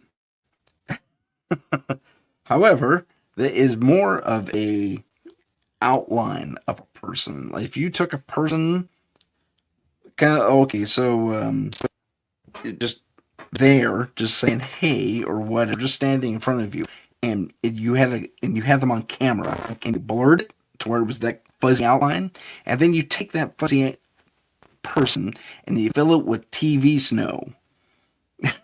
That's what I saw. And it was just blurry TV snow in the form of a person, and they were trying to hide behind a bush, but I could see them quite clearly. It was an amazing experience. And they even threw rocks at me. Yeah. And I'm serious, they did. They skipped along the ground and everything, like they couldn't throw very far. It was kind of funny. You weren't having a pee at the time, were you? Which? You weren't having a pee at the time, were you? In some bushes? No, I was. Like my buddy, no. No, they lobbed these little rocks at me. It's like they were mad at that I could see them or something like that. That's an assumption. I really couldn't speak as to their motivation, but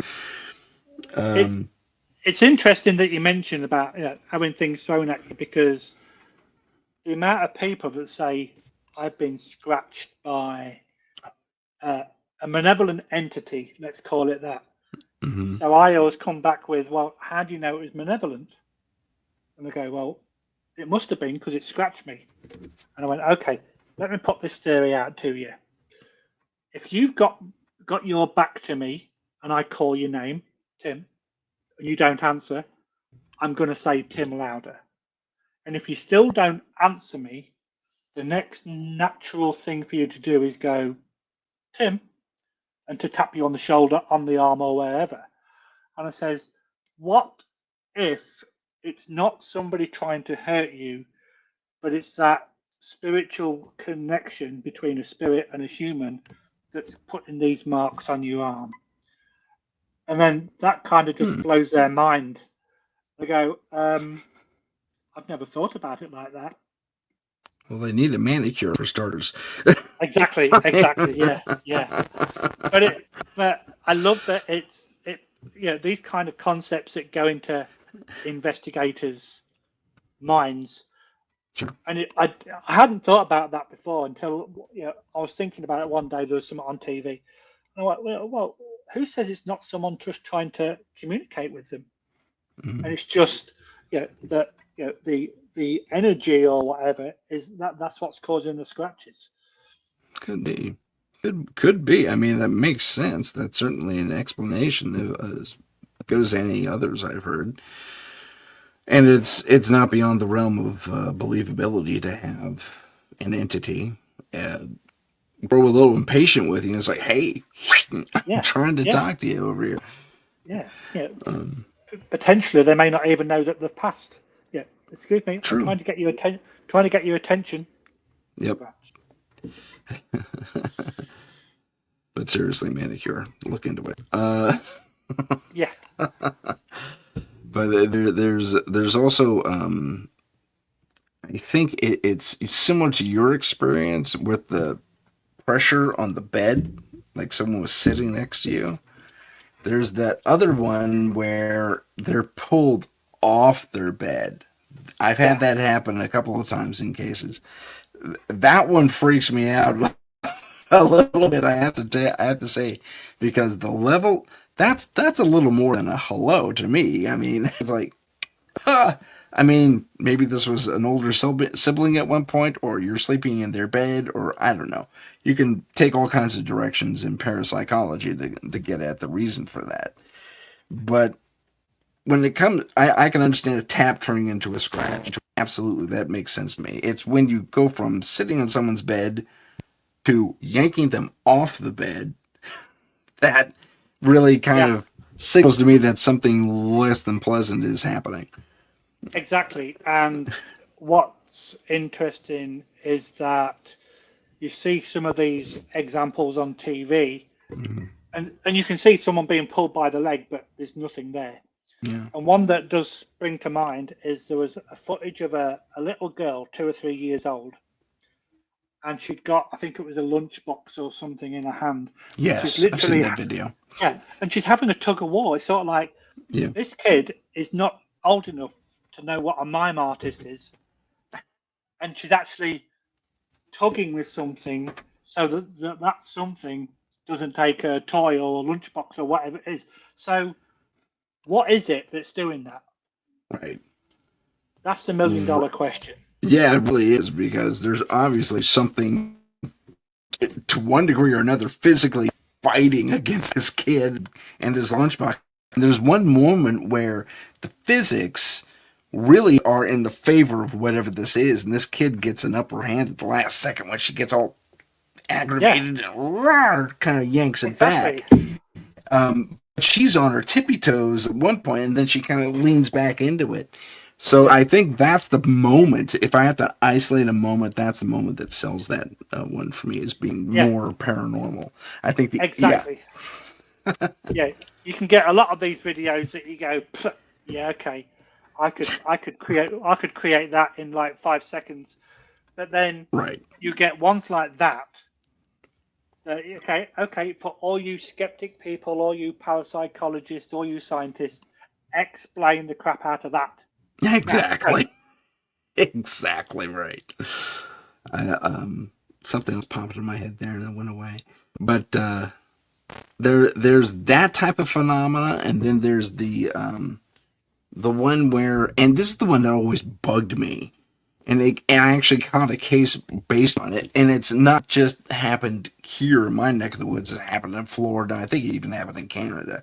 It's this goofy looking dancing lights thing, and it's 5 or 6 lights in a row, but they're vertical like this, and they dance around, and it looks like a spider web at first, like a spider web is catching on the camera, and just the lights dancing around. But the way it moves, and at one point, I think in the Florida example, it actually goes behind someone and then comes back. That's another one that floors me. At first, it's really innocuous. It's like, you know. Yeah. But then, I don't know if you've experienced those types of lights before. I haven't actually, but like you say, it's like I said earlier, there are some things that you can debunk almost immediately. And you can say, well, that's either a natural phenomena or it's fake. Yeah, and you can literally put a line through it. But there's certain things like that child video and the dancing light that takes a little bit more like brain work required to try to explain it and what it is. And if you can't explain it, and if you give it to a friend who's a scientist, a parapsychologist, and they can't explain it, okay. There you go, world. Debunk that if you can. Fun solving it. Exactly. And like I say, and that's what I enjoy about this, the fact that there is so much that you cannot explain. Absolutely 100% you cannot explain. Yeah. I couldn't agree more. It's kind of the bread, not the bread and butter, but the it's what I want to achieve in every single case I get. I don't always get my choice, like I said before. Sometimes it's rats, sometimes it's that unanchored water pipe, but once in a while you get one that goes, that looks legit. I think we have a real this, that, and the other thing. That's it. And there's a lot of even a lot of phone apps out there that people use, and a lot of them you can take with a pinch of salt. Yeah. But we went to a private investigation in a home a year last May, and you've literally got to switch these apps on. Literally got an on and off button in the app. Sure. And they're not going to listen to you 24/7 because they don't know when you're going to use the app. So we're pulling up to this location. There was a cemetery one side of the road, a graveyard the other side of the road. We pull into the guy's driveway, and you can see the house is kind of built in two eras. So we're talking to the owner, and he went, "Oh yeah, this part of the house was built in 1875, and this part was built in 1950."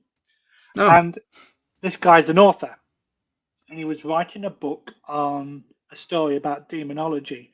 And he says whenever he starts writing, he hears things in his basement, hence why we were there. And we went down into his basement, and there's like a big concrete disc that we think used to be a well that's now got a cap on it. Okay. And just for shits and giggles, I decided to turn this app on. And the very first words that it came out was cemetery, graveyard, 1875, come and find me. And it's like, yeah, this device is not going to be listening to you all the time. But if it and we didn't even mention that there was a cemetery and a graveyard. Why would you? There's no reason to mention it. And like I say, as soon as I switched it on, it came out with those 4 words.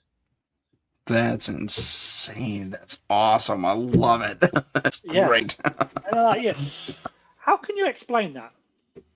Yeah. There's definitely some other party at work there, I think. Yeah, for sure. And we are planning on going back soon, so it'd be interesting to see, for a full investigation, like a full overnight one, just to see what happens. But this guy stopped writing. This is like probably about a 2-hour drive away from us, and it's right out in the sticks. And it's not, it's going to be interesting to see what. Good times. See what else may crop up. Yeah. Did you ever see that investigation of the, oh my goodness, really famous haunted house in Carolina? Gosh.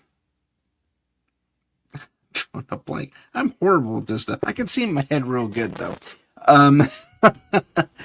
But in this investigation, it was like a documentary, and these guys are there, and they have an opportunity to investigate this very famous haunted cabin / home, also out in the sticks. Naturally, most of these things are. Bless you.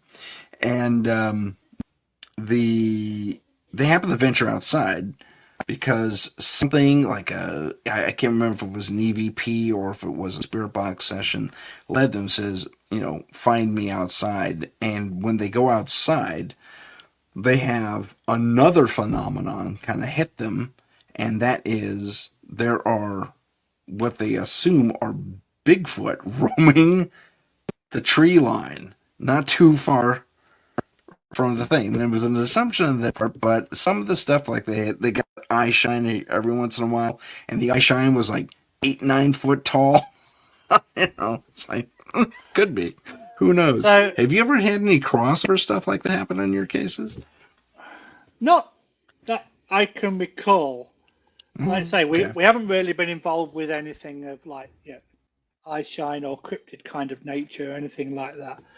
But what is really strange or interesting is you can see my camera, you can see perfect detail of what's behind me, but as soon as I get my camera and go into the woods and I see something moving, there's a little app on your camera that says set my camera to blurry, because when you take these pictures and you've seen all these ones on TV, they are as blurry as hell. It's like, hang on a minute, I've got this camera that's like perfect quality, but as soon as I go into woods, I must set my phone app to blurry so that whatever it is, you can't decipher what it is. Yeah, suddenly they have this amazing megapixel camera, like into the dozens, right? And then it goes down to 2. Yeah, exactly. Yeah, you can probably read some of the signatures that are on these pictures here. But if I take my camera into the woods, no, that's it. Automatic blurry. Especially cell phones. Yeah. Oh man, Yeah. that's too funny. I was planning on doing a Bigfoot run not too in a while back, but I actually had Ron Moorhead on my show, and I said, "Hey, I'm gonna go up to not too far from where you were when you got your sounds. Actually, it was a bit farther. I was wrong. It's a place called Ben Lomond, and lots of Bigfoot sightings there. Lots of them. So I said, no, I'm going to go up there in a couple of weeks. He says, you're not going to find anything. You need to wait till winter. It's like, oh, okay. Oh, Guess I'm waiting right. till winter. Yeah, exactly. It's like, Thanks for that. okay, Yeah, good stuff. I'll save my money. You saved me a trip. It's like I was talking Yeah, to. but Ron Moore. Right. Go Go ahead. on, sorry. Okay. Oh, you. I'll No, speak. you. I was talking to a Bigfoot investigator a few months ago, and I asked him the question: if you came across Bigfoot, Sasquatch, whatever, and you could categorically prove that it was a beast, being, whatever, that hadn't been identified by humans, and you could categorically say that was a Bigfoot, would you tell the world? And his answer was no. Huh. Okay. He may produce the picture, but he would not say where the location is, because we both know that in this day and age, as soon as you give out that location, every man and his dog would go there and completely destroy the location, potentially completely destroy the habitat of what this creature lived in. Exactly. If they caught it, they would probably kill it. Yeah. Yeah. So, yeah, I respect him for saying that he would not release a location of his discovery. I can appreciate that. That gives them a lot of credibility in my eyes. I agree. I agree. Oh, Ron Moorhead's like that. He, to this day, has kept where he recorded the Sierra Sounds absolutely secret. You can kind of suss it out by some of the interviews he's done along the way, but at the same time, no one can exactly identify it. And I think only one interviewer has ever been allowed up there, and he had a hood put over his head. Yeah, Tim. That's called a kidnapping. Yeah. It's not. But no, they blinded the cameraman, the sound guy, hit the host, and Moorhead let him up there. And then they took the hoods off, then resumed the interview. It was, it was interesting. Did they take them in the back of a white van or something? Yeah. I think they went up on horseback, believe it or not. Yeah. Wow. Because this place is wildly inaccessible otherwise. But rightly so. Yeah, you have to protect what you're investigating. Agreed. I think we both know that even in the paranormal investigation world, there's two kinds of groups. There's the groups that go out for, as we call it, shits and giggles, and they go out with the intention to getting scared. So ghost stories, they'll make people jump and all that. And then there's the paranormal investigator that is doing it for the right reasons to help the client, regardless of the outcome. You know, even if it's a rodent problem, you are still helping the client. The client might be disappointed as hell, but at the end of the day, you know, you can rest your heart. It's not a paranormal in nature. You've got a rodent problem. Exactly. And these kind of people are the ones that should be taken seriously, and not the proverbial ghost hunters that just want to go out there and get scared. Oh, not only that. Oh, well, yeah. I mean, we've all seen them on the internet. They post their little cases and they scream at every little thing. That's professional. Yeah, I'd hire them. But it's just like you said. There are those two categories, and the reason, am I disappointed when it's a rat or a pipe? Sure. But that doesn't matter. I gave peace of mind to my client. I think that's 100%. What matters. 100%. Yeah, I completely agree with you on that. So we have 5 minutes. Oh, you know what? We're not doing a live show. I was just going to ask the chat, what did you have any questions for us? Sorry, so you're doing the live shows. Make them So up. yeah, Make we it have a up. few minutes. Make it up. Make it up. Okay. Bob says. But when you got into this, and again, kudos to you for always being in service to others, from your military career to now. When you got into this, what did you find was your largest challenge as far as, getting people to not only accept your answers, because a lot of people don't like the answers. You say it's rats, and they say, no, it isn't. I've gotten to that argument a few times. It's like, I promise you, it's rats. I'll show you the droppings.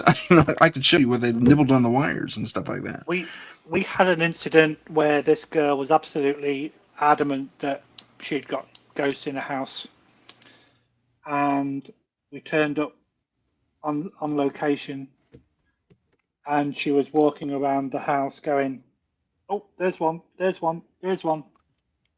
I'm like, what are you using on your phone? She went, Snapchat.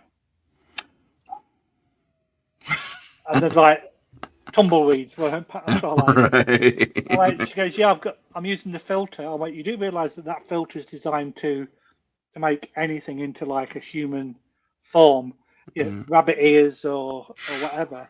Sure. And I said, she goes, but there's something on the sofa. I said, yeah, it's trying to make a face out of the crease in the sofa. There's nothing there. And Snapchat is not a paranormal app. You're just using an app that's got all these different formats on it to make people's faces into cats and rabbits and dogs, and it is not used for paranormal activity. And she wouldn't have it. She goes, no, I don't believe you. Okay then. But yeah. Good thing we're not charging you. Exactly. Yeah. And that's it. Is it? Yeah. The fact that, like I say, would we be disappointed if we didn't find anything? 100%. But if we did find something, these people that go out there with the intention of being scared, if they found something, potentially they would make it worse than what it actually is. Where if we find that there's poltergeist activity, we see it with our own eyes, then we're probably going to stop the investigation and find out what's causing it and why. We're not going to go, this is cool, let's try and antagonize it and see if it can throw a brick at us. Oh, yeah. Exactly. Yeah. Please throw rocks at me. Throw stuff at me, please. Oh, my gosh. The other thing that bugs me, and it's mostly, I blame the television shows, because I think the producers step in and say, hey, wouldn't it be cool if this happened? Try this.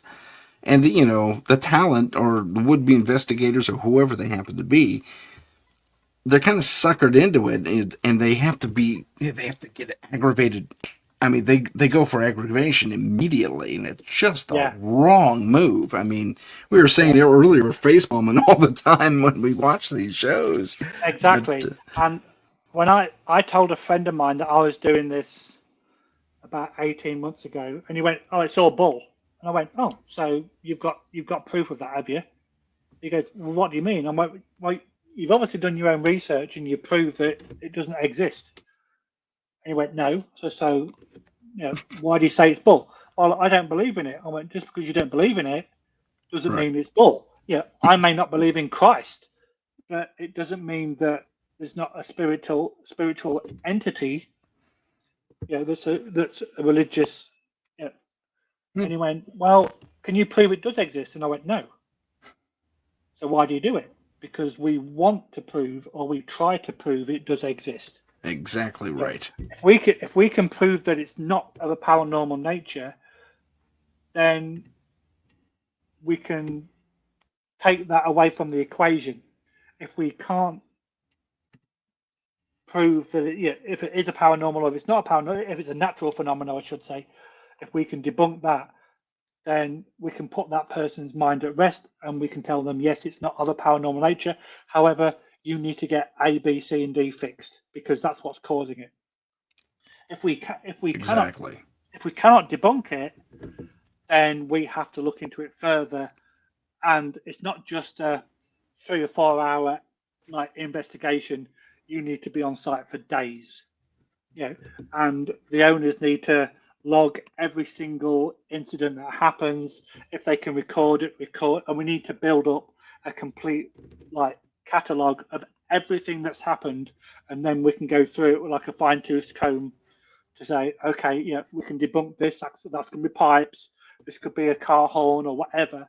And so then we narrow it down, but we go, okay, we cannot prove or deny this little bit of information. And I think that's what a lot of people have got to do. I couldn't agree more. And I follow a very similar regimen, box, what have you, for my investigations as well, as does my team. Well, Lee, it is 2 hours, and I don't want to make you late for dinner. Too late. Darn it. So with that, I want to thank you for being on the show. Absolute pleasure. I thoroughly enjoyed it. It's been like a fireside chat. Indeed. I like it. Lee, thank you for being here. Ladies and gentlemen, thank you for watching and listening. My name is Tim Sudano. This is Paranormal Insight. Thank you so much for watching, and we'll see you next time. If you have a paranormal experience that you would like to discuss on the show, please email us at paranormal.insight.podcast@gmail.com. That's paranormal.insight.podcast@gmail.com.